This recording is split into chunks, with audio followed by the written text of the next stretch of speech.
Welcome to my channel math in one shot. आज हम discuss करेंगे chapter number 8 how do organism reproduce. उसी concept को continue करेंगे कि ह्यूमन बीइंग किस तरीके से अपनी स्पीसीज को जनरेट करते हैं।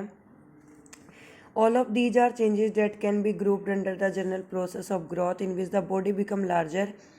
जैसे कि हमारी बॉडी के अंदर जो भी एडोलेसेंस का पीरियड होता है उसमें बहुत सारे चेंजेस टेक प्लेस होते हैं। वो सारे चेंजेस हमारी बॉडी को इफेक्ट करते हैं, but in early teenage years, a whole new set of the changes occur and cannot be explained simply as the body enlargement. Instead, the appearance of the body changes, proportion change, new feature appear and so do new sensation. और इसके साथ एक बच्चे का mind भी develop होता है और उसके अंदर नई नई चीज़ें भी जनरेट होती हैं कि वो अपनी सोसाइटी के साथ कैसे रिएक्ट करता है, दूसरे लोगों के साथ कैसे रिएक्ट करता है। ये सारी चीज़ें भी बहुत ज़्यादा मैटर करती हैं। Some of the changes are common in between both and boys and girls. Boys और गर्ल्स में क्या क्या चेंजेस कॉमन हो सकते हैं? Increase in height, change in voice, increase the size of the breast. ये गर्ल्स में ज़्यादा होता है, बॉयज़ में कम होता है। सारी कुछ चीज़ें हैं जो कॉमन हो सकती हैं। We begin to notice thick hair growing in the new part of the body such as armpit. जैसे कि आर्मपीट में नए नए बालों का उगना। The gentle area between the thigh which can not also darker in the colour. Thinner hair can also appear on the legs and arm as well as on the face. The skin frequently become oily and we might develop the pimples. हमारी skin oily हो जाती है और उसके ऊपर pimples हो जाते हैं। We begin to conscious aware of both our own bodies and those of the other in new ways.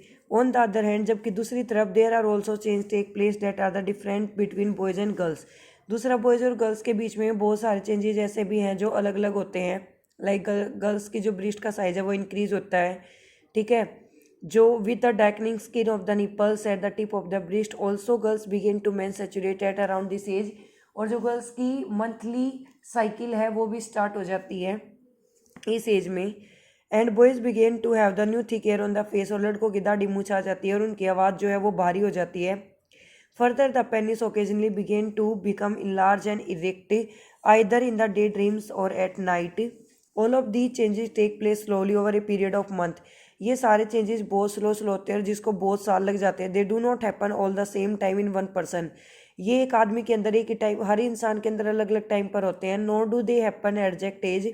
और इसकी कोई पर्टिकुलर एज भी नहीं है, एक टाइम पीरियड का गैप है कि इस टाइम पीरियड में होते हैं। In some people they happen early, किसी में जल्दी होते हैं और किसी में लेट। ऑल्सो ई change does not become complete quickly either. So example, thick hair on the face in the boys and few scattered hair first and only slowly does the growth become uniform. पहले तो बिखरे हुए होते हैं, यानी कि दाढ़ी कहीं कहीं आती है।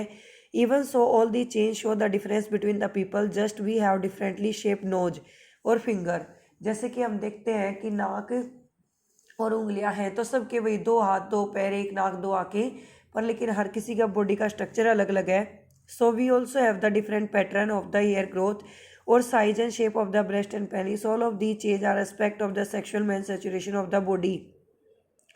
Why does the body show sexual manifestation at this age? We have talked about the need for specially cell type in multicellular bodies. Multicellular bodies are those bodies that are made up of more than one cell. To carry out the specialized function, the creation of the germ cell to participate in the sexual reproduction is another specialized function, and we have seen the plant develop the special cell and tissue type to create them. Human being also develop the special tissue for this purpose. However, while the body of the individual organism is growing to the adult size, जब एक adult size में convert हो जाता है बंदा, the resources of the body are mainly directed at the achieving this growth. While that is happening, the main saturation of the reproductive tissue is not likely to be major priority. Thus, the rate of the general body growth begin to slow.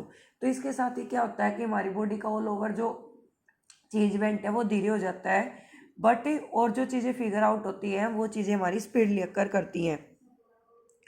Reproductive tissue begin to mature this period during the adolescence और puberty.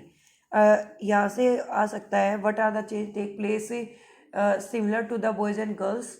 यहाँ पर आप 3 से 4 changes बताएंगे। Increase in height, increasing of weight, change in voice. और दूसरा हो जाता है आपका डिफरेंस क्या क्या है। बॉयज़ की दाढ़ी मूंछ आती है, गर्ल्स की नहीं आती। गर्ल्स की निप्पल का साइड डार्क होने लग जाता है, बॉयज़ का नहीं होता। ये सारी चीज़ें हम इंक्लूड कर सकते हैं। प्यूबर्टी क्या होती है? एडोलेसेंस का वो टाइम पीरियड जिसमें एक बॉडी के अंदर चेंजेस टेक प्लेस होते हैं और इसकी एक पर्टिकुलर एज रही है, ये हर किसी इंसान के अंदर अलग अलग टाइम पीरियड में अक्कर करती है। So how do all the change we have talked about linked to the reproductive process? We must remember the sexual mode of the reproduction mean the germ cell of the two individual have to join the bodies of individual as happen in the flowering plant। जैसे कि flowering plant में cell pollination cross pollination होता है। हमने asexual reproduction की भी बहुत सारी टाइप डिस्कस की, जहाँ पर था हमारे पास फ्यूजन, फिर वेजिटेटिव प्रोपोगेशन, रीजर्नेशन, ये सारी चीज़ें हमने 4 से 5 मेथड डिस्कस किए थे वेजिटेटिव प्रोपोगेशन। और it can happen by the two individual joining their bodies together in the internal transfer of the germ cell और fusion happen in many animals if animals are to participate in this process. इस process में दो चीज़ें participate करती हैं, एक होता है मेल, दूसरा होता है female. The state of the sexual maturity must be identifiable by individual many changes during the puberty. Puberty के टाइम पर बहुत सारे चेंजेस आते हैं, such as new hair growth pattern, कि नए नए बाल जनरेट होते हैं, are signal the sexual menstruation taking place on the other hand. जबकि दूसरी तरफ the actual transfer of the germ cell between the two people need special organ for sexual act. Female की वेजाइना और male का penis, such as penis when it capable for become erect in mammal such as human. The baby is carried out the by mother body for a long period. जो माँ है वो अपने बच्चे को 9 महीने अपनी कोख में रखती है, यानी कि एम्ब्रियो में रखती है, अपने गर्भ में रखती है, और वही बच्चा उसका ट्यूब से कनेक्ट होकर यानी कि उस ओरनाल से कनेक्ट होकर ग्रो करता रहता है। जब वो स्टार्टिंग में होता है तो वो एक बीज के जैसा होता है, सीड जैसा होता है, फिर धीरे धीरे उसके बॉडी ऑर्गन्स स्टेबलाइज होना स्टार्ट होते हैं। 7 महीने का वो पूरा प्रिपेयर हो जाता है। कुछ बच्चे 7 महीने के जन्म लेते हैं, कुछ 8 के, कुछ 9 के, कुछ 10 के। तो 7 महीने का बच्चा जो है वो अपने ऑर्गन्स को जनरेट कर लेता है। 7, 8 और 9 महीने, 2 महीने का जो टाइम पीरियड होता है, उस टाइम पीरियड में जो बच्चा है वो अपने पर्टिकुलर बॉडी को नरिशमेंट देता है जिससे वो हेल्दी हो जाए। The baby is carried out the mother body for a long period will the breast fed later. Breast fed later का मतलब ये है कि माँ जो है वो अपना दूध पिलाती है, जो कि मिल्क ग्लैंड होती है, जिसको हमें मेमोरी ग्लैंड भी कहते हैं, वो मिल्क को जनरेट करती है, जिससे माँ बच्चे को अपना दूध देती है, जो कि वो उसके अंदर बहुत सारा नरिशमेंट होता है।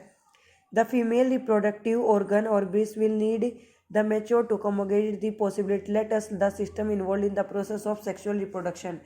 अब हम डिस्कस करेंगे कि सेक्सुअल रिप्रोडक्शन में क्या क्या चीज़ें का इंक्लूडेशन हम लेके चलते हैं। सेक्सुअल रिप्रोडक्शन में हमारे पास एक मेल बॉडी होती है, दूसरी फीमेल बॉडी होती है। जब वो एक दूसरे के कॉन्टेक्ट में फिजिकली आती हैं तो जो मेल का पेनिस जो है वो जिन स्पर्म्स को जनरेट कर रहा है वो फीमेल की वेजाइना के अंदर एंटर करते हैं, और वहाँ पर स्पर्म जब फ्यूज़ होते हैं तो वो एक पर्टिकुलरली ओवम के फॉर्मेशन देते हैं, जिससे एक एग की फॉर्मेशन होती है, और उसी के अंदर हमारे एक सीड की तरह जर्मिनेट होता है एक बेबी, और वो बेबी के part time period to time period चेंजमेंट होते रहते हैं।